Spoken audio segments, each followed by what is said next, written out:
So before I get into white people lying about creating the United States of America, right? Let's get into this. Let's talk about war, right? Let's talk about the Civil War real quick. So the Civil War, as you can see on the left hand side, was between, I believe, if I'm not mistaken, between 1860 to 1870 something, or it could have been from 1865 to about close to 1870s, something like that, something similar, right?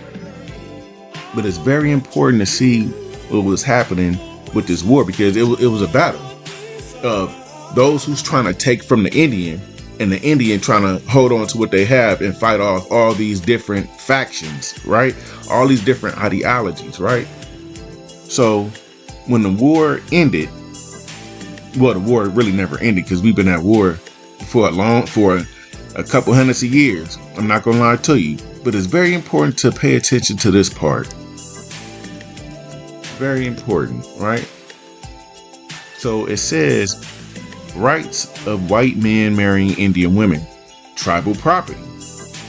No white man, not otherwise a member of any tribe of Indians, who may after August 9th, 1888 marry an Indian woman, member of any Indian tribe in the United States or any of its territories except the 5 civilized tribes in the Indian territory shall by such marriage, right, after August 9th, 1888, acquire any right to any tribal property, privilege, or interest, whatever, to which any member of such tribe is entitled. And motherfuckers they be in their feelings when niggas be like, man, this ain't no matriarch. It was never about the matriarch. The United States, when the United States created these fake tribes that had took on our name, right? Because that's why I tell y'all it's very important to look into these treaties because the tribes in the treaties were describing themselves. Like these treaties are very important, right?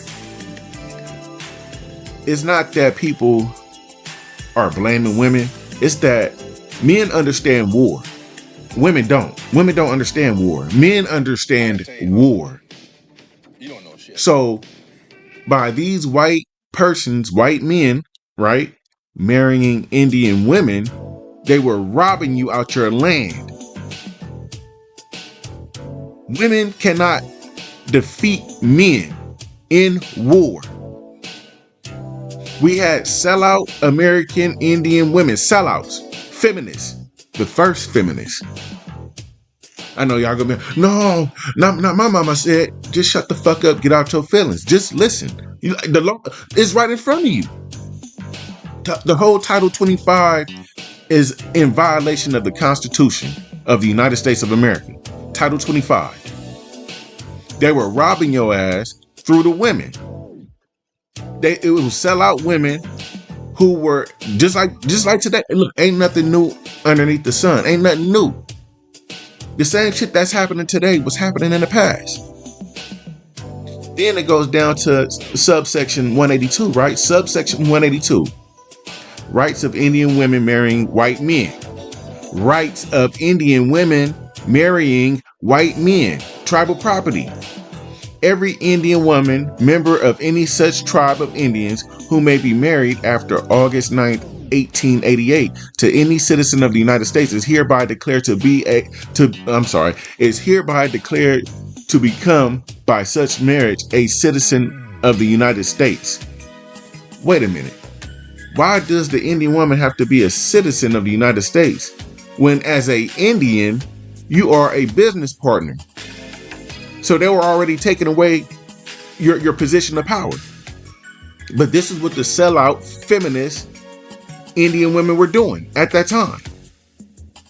But right here, with all the rights, privileges, and immunities of any such citizen, being a married woman, provided that nothing in sections 181 to 183 of this title contained shall impair or in any effect the right or title of such married woman to any tribal property or interest therein. Wow. This is right in front of you. I'm not making this shit up. These are the so-called laws in Title 25. Marriage of white men to Indian women. Evidence. Whenever the marriage of any white man with any Indian woman, a member of any such tribe of Indians, is required or offered to be proved in any judicial proceeding, evidence of the admission of such fact by the party against whom the proceeding is had, or evidence of general repute, or of cohabitation as married persons, or any other circumstantial or presumptive evidence from which the fact may be inferred, shall be competent. So here it is, right? We just read subsection 181 through 183. So the sellout feminist Indian woman sold herself out, sold her people out, sold her tribe out by marrying outsiders. Then the outsiders, a lot of them end up killing these Indian women, abusing these Indian women, and taking her property. Because her property is not her property no more. It's not her ancestors' property anymore. It's the white persons who are now pretending to be Indians. This is why, as you can see the date, right? This is 1888. This is why they created the Dawes Rolls and these other rolls. And they don't want to go back to the previous rolls of the original Indians. Right? Now look, we're going to go further down to subsection 184. Rights of children born of marriages between white men and Indian women. All children born of a marriage solemnized prior to June 7, 1897 between a white man and an Indian woman by blood and not by adoption, where said Indian woman was on that date or was at that time of her death or was at the time of her death recognized by the tribe, shall have the same rights and privileges to the property of the tribe to which the mother belongs or belonged at the time of her death by blood as any other member of the tribe, and no prior act of Congress shall be construed as to debar such child of such right. This was a land grab. So all these motherfuckers, white zaddy, and our women really need to draw the line and separate from the feminists. These feminist bitches pushing matriarch and all. Separate from that. That shit ain't real. You see it. It ain't real. The United States made matriarch. Ain't no motherfucking ancient matriarch nothing. The United States made that to give white persons of 1870 the right to steal land. If you don't believe me, let's go back. Let's go back. Because remember, the white person, let me see, where's it at? The free white person was all about creating race.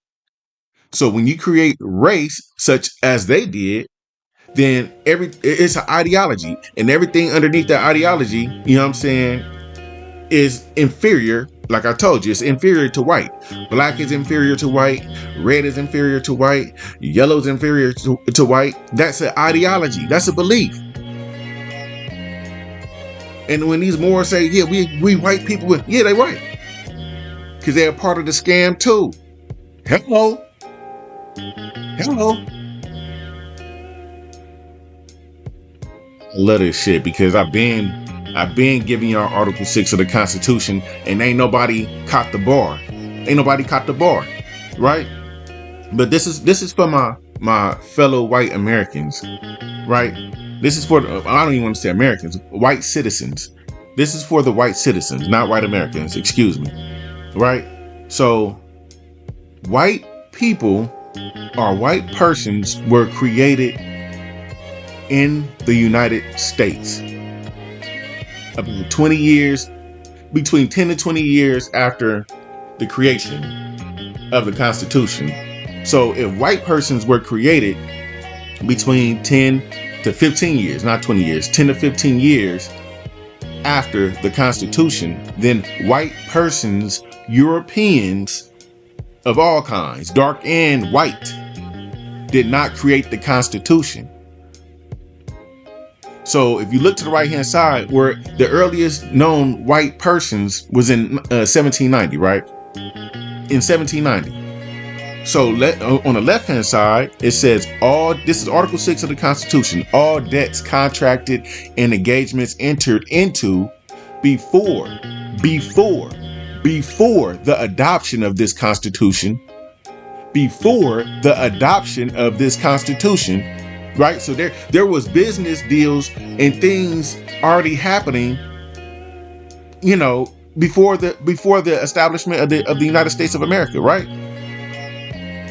Let's continue. It says, shall be as valid against the United States under this Constitution. Shall be as valid against the United States under this Constitution.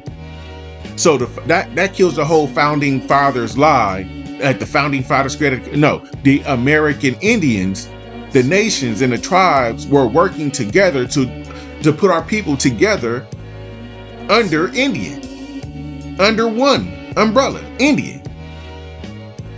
Then it says, as under the Confederation. The same, well, look, what is a confederation? Let's break that down first. What is a confederation? Nations and tribes working together. White people didn't have nations and tribes. Black and white Europeans did not have nations and tribes. But you guys allowed niggas to tell you that you are the European.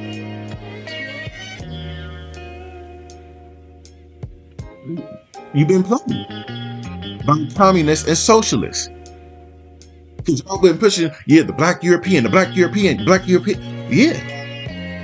If you call yourself a European, you are anti-America, anti-United States of America, anti your ancestors. Well, I can't even say you have American Indian ancestors because you're European. And you've been taught to hate the Confederate flags, and you've been taught to hate the old world, and the old world is your people, is your lineage. So you could go underneath race, not tribe and nations. You want to go underneath race, right? But then it goes on to say here, this Constitution and the laws of the United States which shall be made in pursuance thereof, and all treaties made or which shall be made under the authority of the United States shall be the supreme law of the land. Now the thing is, if those treaties are going against the Constitution, then those treaties are null and void. So I tell y'all, read the treaties. Go get the treaties, right? And the judges in every state shall be bound thereby, anything in the Constitution or laws of any state to the contrary notwithstanding. So the judges are bound too. So, oh man, the next video finna be cold, because we got to double back with this, and I'm gonna show y'all how to break down these treaties. Because not just the treaties, but these court cases. I'm gonna give y'all some court cases, right?